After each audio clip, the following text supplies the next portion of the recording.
In Texas, an invisible enemy multiplies at astonishing speed, costing farms and towns over $500 million a year. Wild boars, now numbering up to 3 million, have outsmarted hunters, shredded crops, and transformed peaceful landscapes into ruin. But in how Texas handles millions of wild boars, incredible food factory process revealed, everything shifts. The state fights back by turning this relentless pest into an international food export. What does it take to convert chaos into profit? And could the solution unleash new dangers? The stakes for landowners, trappers, and the food industry have never been higher. Across Texas, the wild boar population now stands between 2.5 and 3 million, an invasive force spread across nearly 4/5 of the state.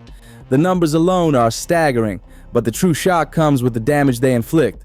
Each year, feral hogs leave behind a trail of destruction worth more than $500 million. Crops are mowed down in the dark, pastures torn to mud, and fences twisted beyond repair. Ranchers wake to find fields once ready for harvest reduced to wasteland overnight. Infrastructure isn't spared. Roads, ditches, and irrigation systems buckle under the constant assault, while suburban yards and parks turn into rooting grounds. The scale of this crisis is visible in the data. In 2023, Texas reported the highest feral hog-related losses in the country, with estimates reaching $871 million. On the ground, the average cost per affected farm in the South is over $2,400.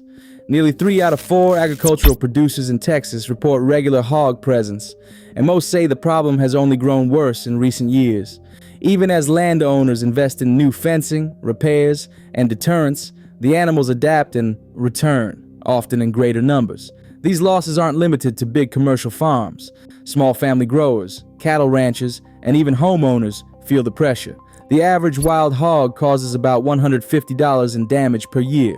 Multiply that by millions, and the financial burden becomes clear. For many, the damage means more than lost revenue.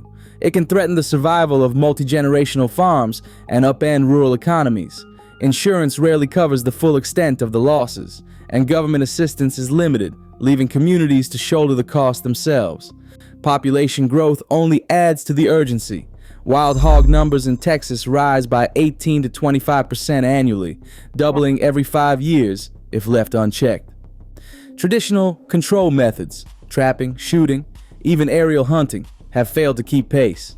The sheer speed of reproduction and adaptability of these animals overwhelm local efforts, creating a cycle of damage and frustration. The crisis is not just persistent, it's accelerating, demanding solutions that match the scale of the threat. In Gonzales County, the Schmidt family had spent decades coaxing corn from the same patch of blackland soil. April 2019 brought a season's worth of hope. Rain at the right time, healthy stalks standing shoulder high.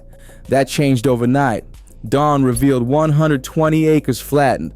The ground churned to pulp. Stalks snapped and scattered. The damage stretched from fence line to fence line, a scene the local paper called a hog tsunami. Hundreds of wild boars had swept through in the dark, leaving nothing but mud and ruined crops behind. For the Schmidts, the loss was more than numbers on a ledger. That single field represented a year's income, feed for cattle, college tuition, and the promise of keeping the farm in the family. Insurance offered little relief. Feral hog damage rarely qualifies for full coverage. With bills mounting and no crop to harvest, the family faced hard choices. Selling equipment, cutting back on hired help, or even leasing out land became real possibilities. The devastation forced a reckoning. The Schmidts had tried night patrols, single traps, and even hired hunters, but nothing stemmed the tide. After the April raid, they reached out to a local commercial trapper, hoping for a solution that went beyond patchwork repairs. It was a reluctant step, trusting outsiders with land that had been in the family for generations. But the scale of the problem left no alternative. The Schmidt farm story spread quickly through the county. Neighbors stopped by, some to commiserate, others to share their own losses. The event became a rallying cry, pushing more landowners to consider professional trapping and commercial processing. For the Schmidts, the decision marked a turning point, from defensive measures to active management, from enduring the damage to joining a coordinated effort to fight back.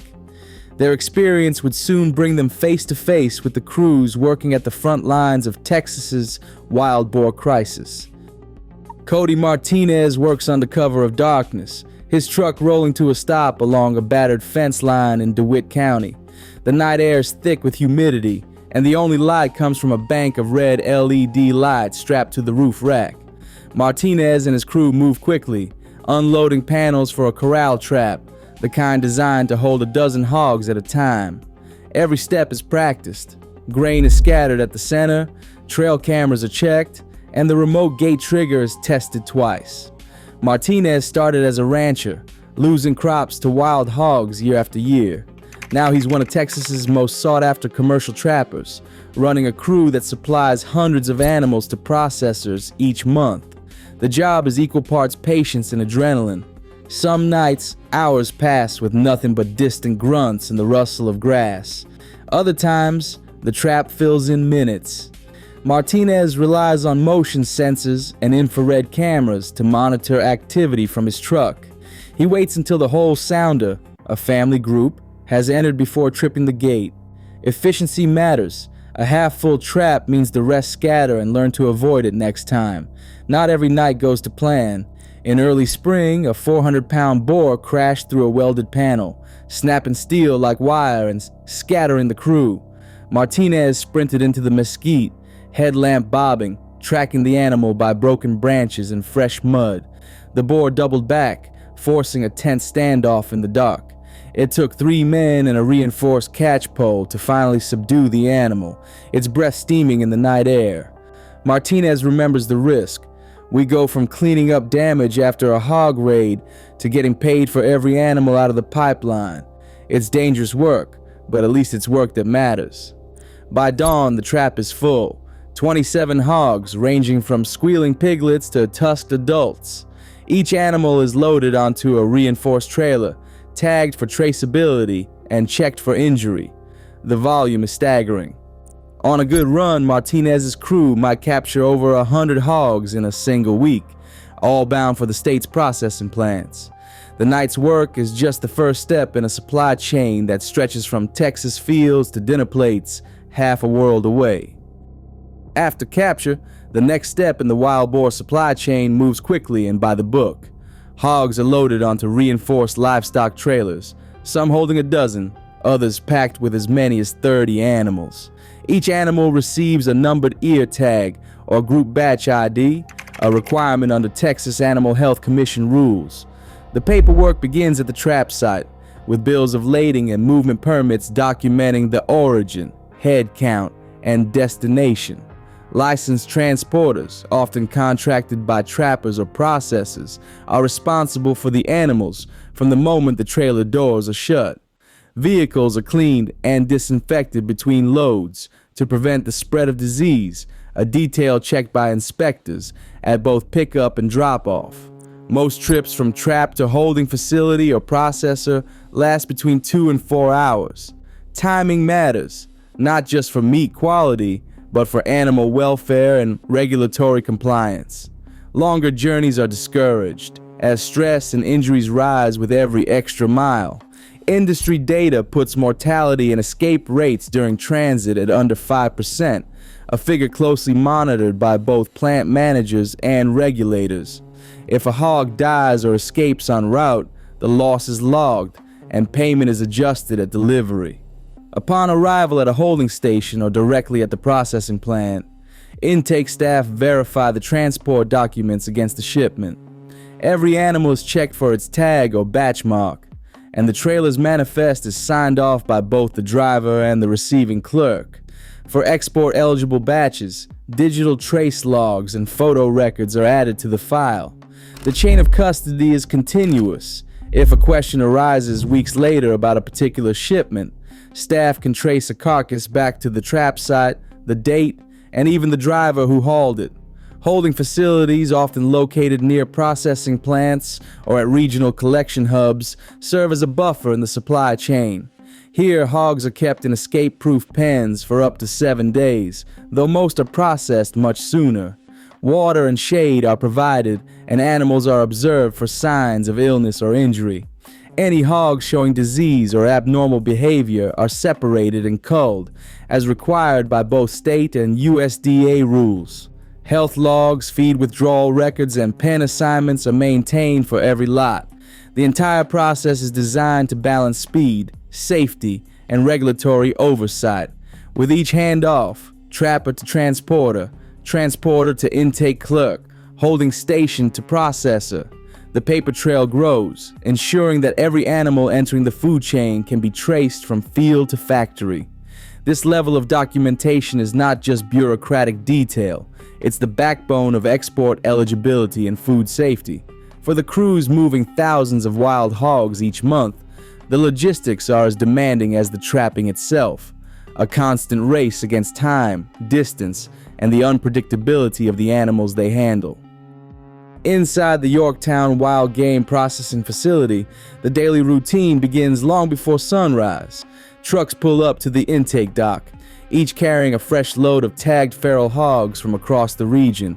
Every animal receives a final health check by USDA inspectors, who walk the layer edge pens, scanning for signs of disease or injury. The inspection is mandatory.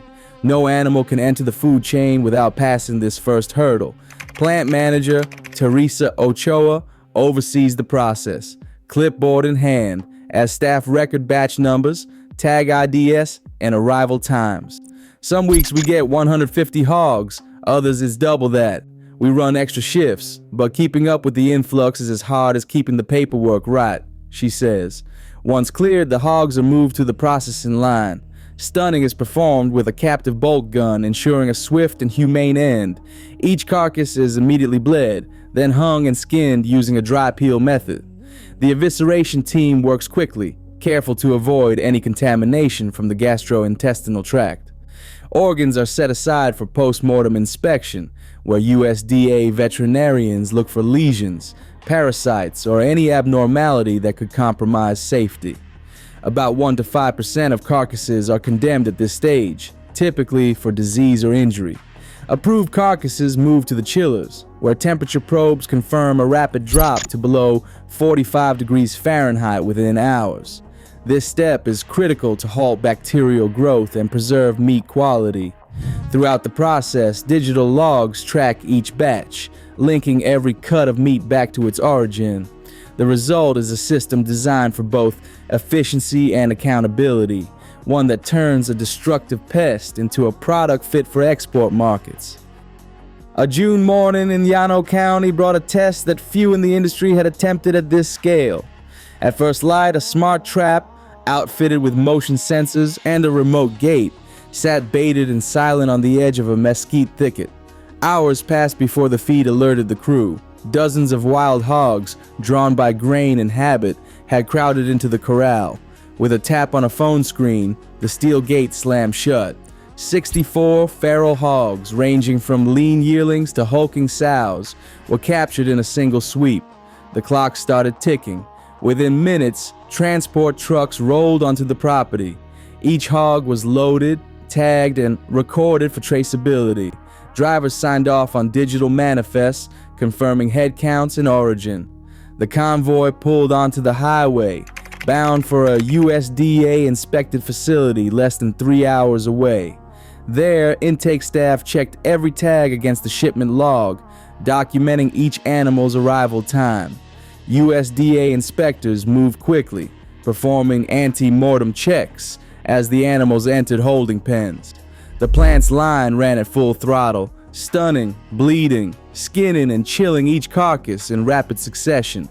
By dusk, every one of the 64 hogs had been processed, chilled, and entered into the export inventory. The entire pipeline, from trap to chiller, had completed its run in just under 12 hours. For local producers, the event was more than a logistical triumph. It proved that, with the right technology and coordination, Texas could respond to population spikes with industrial speed, turning a sudden surge of wild hogs into a finished commodity in a single workday. Every feral hog that enters the Texas processing pipeline represents a small but vital economic transaction. After capture, landowners typically receive $10 to $20 per animal, a modest return that helps offset the damage done to crops and property. Trappers, who handle the dangerous work of capturing and transporting the animals, earn $20 to $30 per head. Once at the plant, processors claim $25 to $35 for each hog after covering operational costs. Exporters and logistics providers take the final share, usually $10 to $15 per animal, for moving the meat to overseas buyers. In total, a processed wild hog yields between $80 and $100 in gross revenue, though profit margins remain thin. The collective effort turns a costly pest into a global food source, with each link in the chain relying on strict documentation and regulatory compliance to keep the product moving. However, the 2018 European Union ban on U.S. wild boar imports dealt a blow to exports, forcing Texas processors to tighten safety and traceability protocols. Today, the industry continues to adapt, seeking new markets while maintaining the financial incentive that keeps the supply chain running. Forecasts suggest that the wild boar meat market could see a 20 to 30% increase in demand over the next decade, driven by a global appetite for organic, free-range protein. Texas, with its vast supply of feral hogs, stands at the center of this opportunity. Yet the challenge remains daunting. Even with advanced smart traps and streamlined logistics, only a fraction of the population is harvested each year. Researchers are now exploring gene editing technologies to slow reproduction rates, but regulatory and ethical questions linger.